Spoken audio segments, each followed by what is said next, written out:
Hi, this is Michael McAvoy, founder of AquaTreeFootbath.com. I'm recording this video to acquaint you with the Aqua Tree as you await the arrival of your machine. So let me run you through a couple of things so that you'll be ready when your Aqua Tree arrives. You can always refer back to this video at any time. First, in your package, you'll have your manual. So I would suggest that you go through the manual so you have an understanding of the maintenance and how to run things. However, I'm going to show you in the video here some of the things that you have to look for.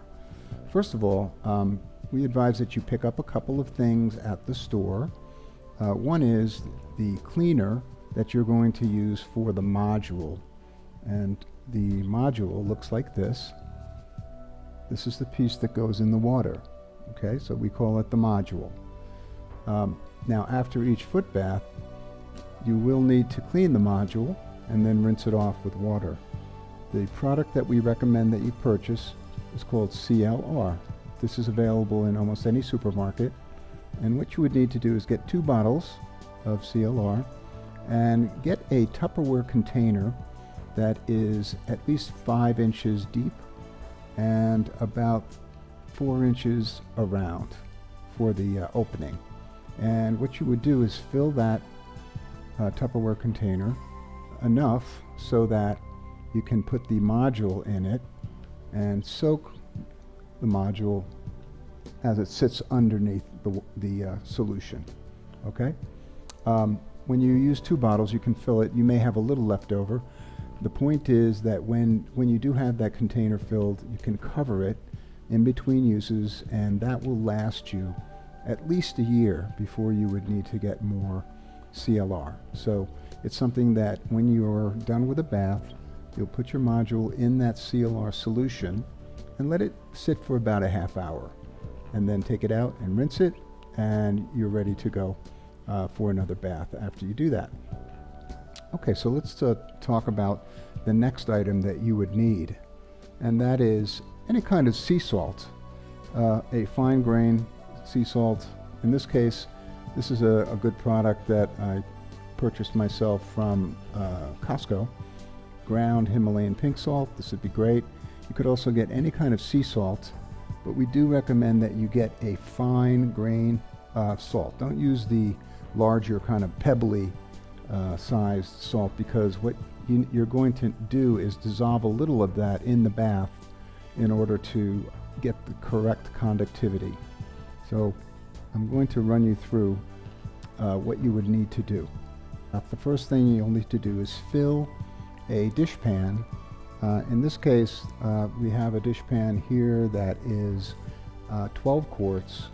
This is a size that's good enough for most smaller feet, but if you wanted to cover the broad size of feet, especially in men, you might want to look for the 18-quart Sterilite, S-T-E-R-L-I-T-E,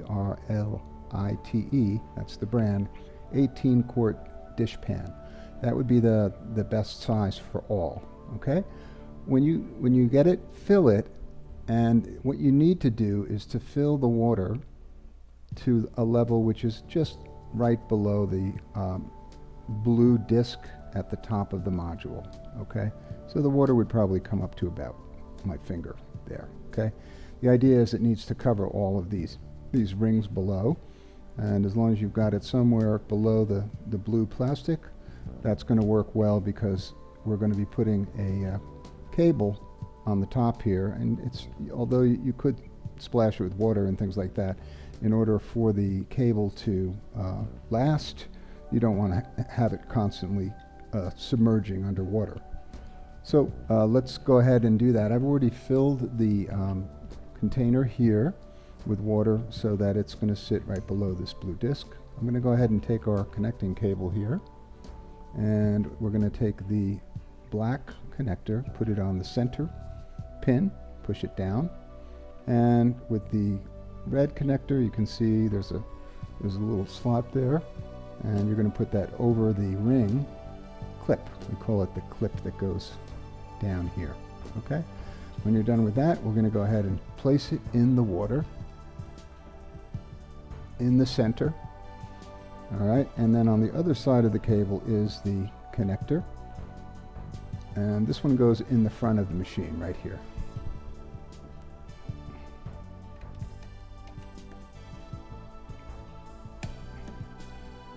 I'm going to straighten that out a little bit. There we go. In actual use, you would have the power pack on the table and the dish pan on the floor. So in this case, I'm trying to get everything in one frame for you to see everything, so that's why we're doing it that way. Okay, so you've got everything connected. You also would want to take the power cord in the back here. You'll see that there's a electrical plug that goes in the back. Okay, I think we've got everything there. So once everything's plugged in, you're going to take that the wall plug, put it in the wall. I'm going to show you that as well. Okay, here's the wall plug, and this is a 3-prong plug that you'll put in the wall. When you plug it in, you'll see there's a green light that comes right over here. If you don't see the green light, you can press the reset button over here, yellow button. Okay, but it should turn on. Okay, and so once you've done that, you're basically ready to put your feet in the water. I'm not going to do that myself here in this demonstration, but that's what you would do. Put your feet in the water, and then we're going to talk about the salt that you would need in order to, it's just a little bit of salt in order to get the correct conductivity for the water. So the first thing we're going to do is set the timer for the bath, which is here, and by turning it to about 35 minutes or so, 35-40 minutes would be good. Now you'll notice that there is no light showing up yet. That's because in addition to turning on the timer, you have to turn the power on as well. And so in order to start that, we're in the off position all the way to the left, and just clicking it a little bit to the right will turn it on. You don't want to, you want to leave it right there pointing at the word max on the dial. You can't really see it well with the with this, but that's where you want it to point. So now the machine is on. You've got your feet in the water, and the next thing to do is to raise the conductivity of the water so that this needle points more or less right straight up. It would be about 2.5 on that meter. I don't know how well you can see that, but essentially it's at 12 o'clock. That's where you want this needle to go. So what I'm going to do is take a little bit of salt, and once you do this once or twice, you'll know exactly how much salt you need to add. It's different for each locality with the water, but what you do is take a little bit. I'm taking a little teaspoon here. I'm going to sprinkle a little in, put a little on either side, and I'm going to just take my hand and swish it around a little bit. I'm going to watch that needle, moving it around.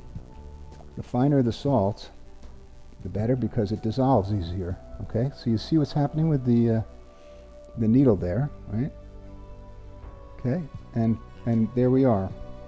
That's all we needed, was just a little bit, a couple of pinches of salt, and it brought it up. The needle is just right on 2.5 right there, and that's where we want it. It can actually be anywhere from 2 to 3. That's the range on the meter. And so right in the middle there is 2.5. And so now the bath is going, and I'm going to try and move the camera in to show you what's going on in the water there. I don't know if you can see that. You see there's kind of a cloudy emanation from the module. That is the module doing its work. That's the Aqua working, okay? So you're going to see that happening around the module, and then of course as time goes on, your water will probably get considerably more colorful. Okay, so that's starting the bath. You're going to sit until this timer turns off. It's going to turn off the machine automatically at the end. When it shuts off, this light will go off, and then your bath is complete. Now what I'm going to do is I'm going to kind of speed things up and turn it off myself, just so that we can take it as if we were done with our bath. And what I'm going to do is remove the module, shake it off a little bit. Okay, and then you're going to remove the two connectors and take your module. You would then soak it in that container of CLR. Okay, empty your water, clean your pan, and you're ready to go for another bath. So the one thing I didn't mention about using a container is you could also, to save yourself some time in cleaning, you might want to consider getting some white or clear kitchen trash bags that you could use for each bath, not only to hold the water, but to quickly dump the water and throw out the bag, so you don't need to do a lot of cleaning in it. Okay? All right, so that pretty much takes you through what the cycle of doing a bath is. And I did want to show you one other thing that is a normal maintenance thing that you would have to do, and that is over a period of say 10 or 15 baths, you have what are called ring sets. That's this clip here that goes up and down, and then you have the two rings that go with it. So I'm going to pretend that we've had 10 or 15 baths with this. I'm going to remove the ring set, which would now be worn after that many baths. You pull out on this clip and down, and that comes out like that. There's a little hole in the top. When you put one back in, it goes in and out that way. Okay, let's look at how to remove the ring. Okay, you can see on one of these legs, we call them, there's longer slits. See that? And that indicates where these rings would come out. So you would slide it a little bit and then pull. There's one ring. Come on. There's the other ring. Okay. You can use, if you are having a little difficulty moving a ring in and out, you can just use a little needle nose pliers or something to grab onto it to pull it out. So when you have a new ring set, you're going to put it back in. You just slide in same way, sliding it in, and then it will sit down here, and the same thing with this on the bottom. You slide it in, and then it will click into place. So you hold those, and the last piece is to take the clip, and notice where the bottom of the clip is going to go. That goes beneath the ring that you just put it in the bottom, and it goes above the ring there. So first you slide it through the top, a little hole in the top, then grab onto the lower ring with that, and then push in, and then your ring set has been replaced. Okay, it's simple as that. Okay, so that completes the demonstration and overview for you. Of course, if you have any questions, we're here for you to help you out. The 800 number is 800-349-6962, and you can also visit the website at aquachifootbath.com, and we have a means for you to communicate with chat or email on the site. So once again, thank you for your order, and look forward to many years with your Aqua Chi.